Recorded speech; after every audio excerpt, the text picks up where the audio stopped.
كواليس مثيرة. أسرار مشاجرة مارسيل كولر مع بيرسي تاو بعد لقاء ريال مدريد.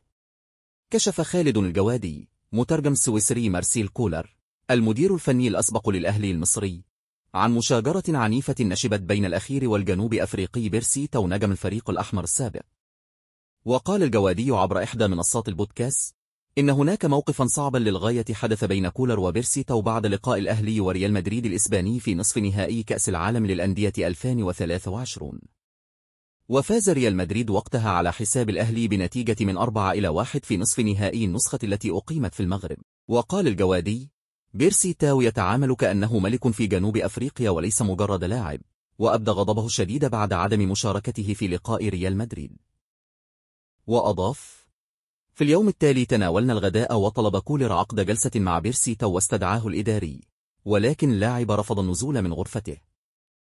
وواصل: كولر قرأ المشهد وعلم بأن تاو لا يريد النزول للاجتماع معه، وفوجئت به في قمة العصبية والغضب واندفع مهرولا إلى غرفة بيرسي تاو.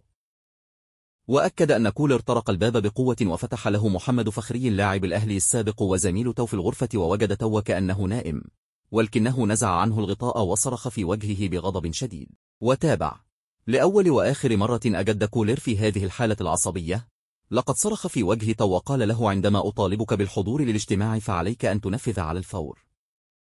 وأشار إلى أن تاو شعر بالرهبة من كولر، موضحا أن المدرب السويسري بعد هدوئه قال لتاو إن تاريخ إصاباته طويل، وهناك تجهيز بدني له ليكون نجم الفريق.